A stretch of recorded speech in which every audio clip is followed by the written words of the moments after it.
Before starting today's video, I would like to credit Scott Lomax on his book Unsolved Mysteries in and around Derbyshire. If it wasn't for his book, I would not have been able to speak much about this case. I would also like to thank Kelly Allen, who was kind enough to bring this case to attention on my previous video about missing father Terry McSpadden. Here is a picture of Scott's book, if any of you are interested in reading it. It's not only about Mavis, it's got other cases as well. One more thing I would like to add is that today's video has been the hardest for me to research, not only for information, but a photograph of Mavis. I believe it was only fair to put a name to her face. I nearly gave up searching, but I stumbled upon this British newspaper archive and finally got a picture of her. And without further ado, on to the video.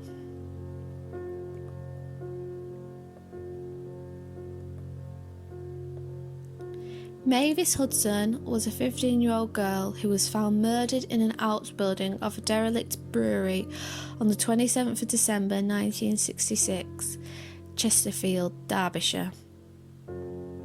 Mavis was described as a challenging child and was unruly and too much for her mother, who was a widow, to cope with, and so she was sent to live in a children's home. At the time of her death, Mavis was living in a home in Bolsover, though she had previously lived in Cobden Road, which was on the outskirts of Chesterfield town centre. She was well known to the children of the area, however she was not very liked by a lot of people because of her lifestyle, as she did things well beyond her years. This upset the families of the local area, as many of them were from strict Roman Catholic backgrounds.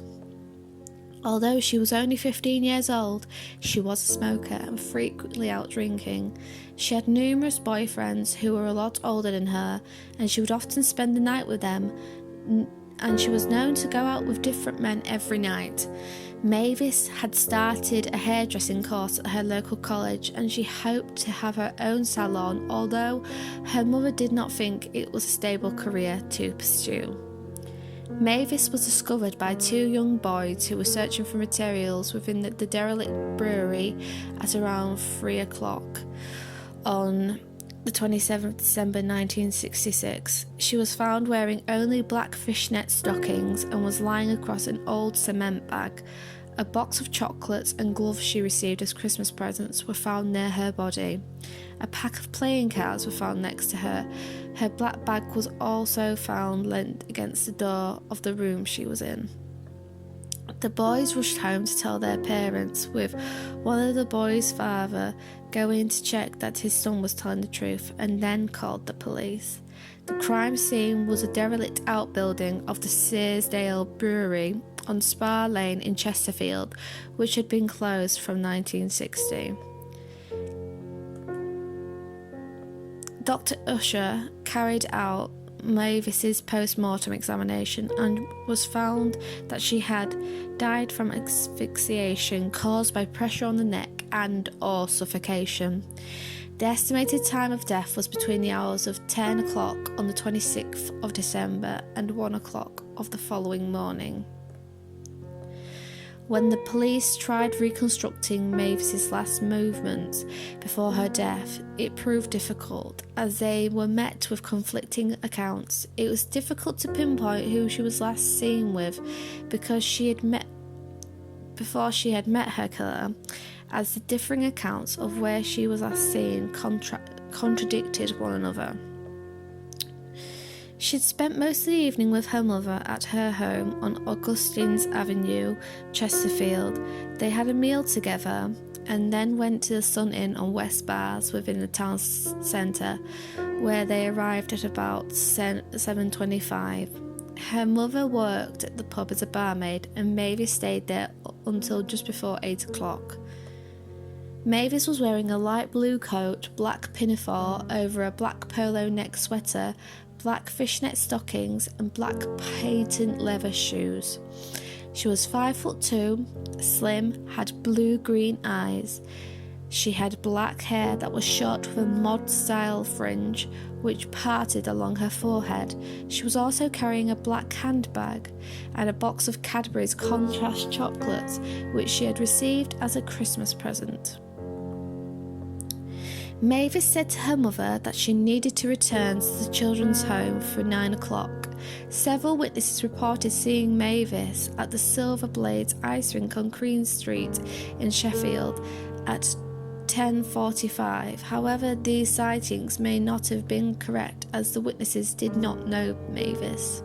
They only identified the girl they assumed to be Mavis after a police photograph of a woman who was Mavis's height and build, wearing identical clothes to what she wore that night, with Mavis's head superimposed on top of the model's head. This was an effort made by the police to try and show a good likeness of what Mavis would look like the night she was last seen alive.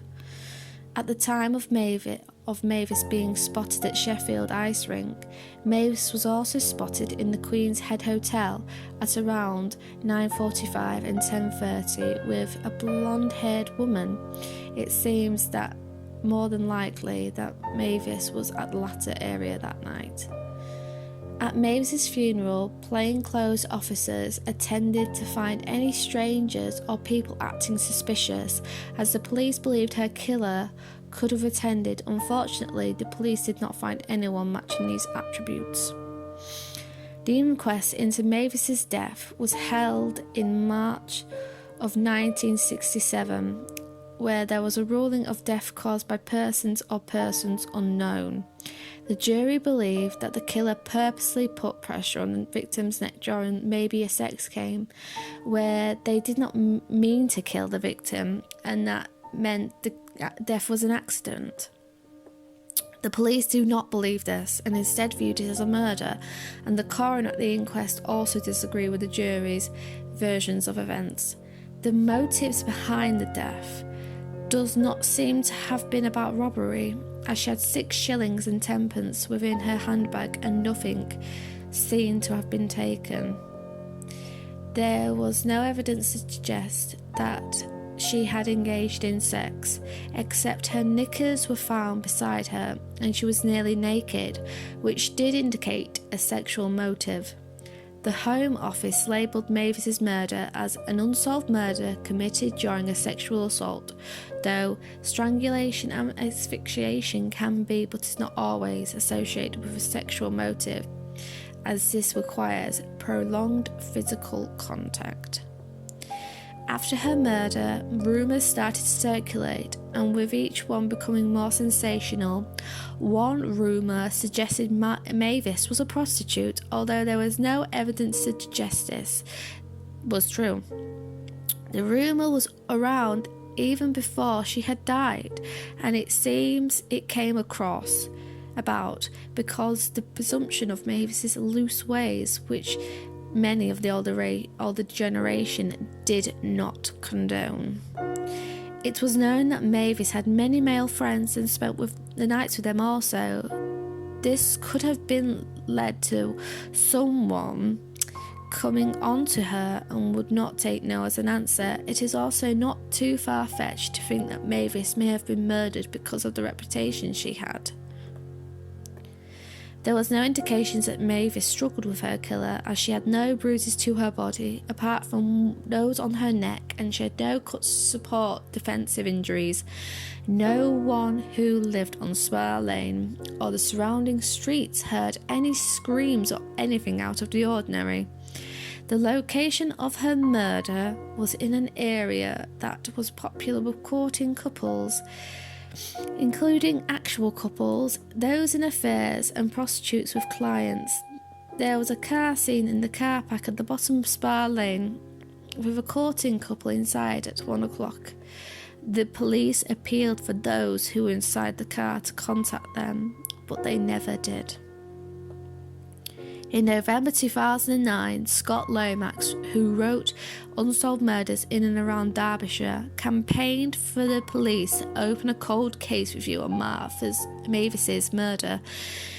He believed that the identity of her murderer could be discovered using modern forensic techniques.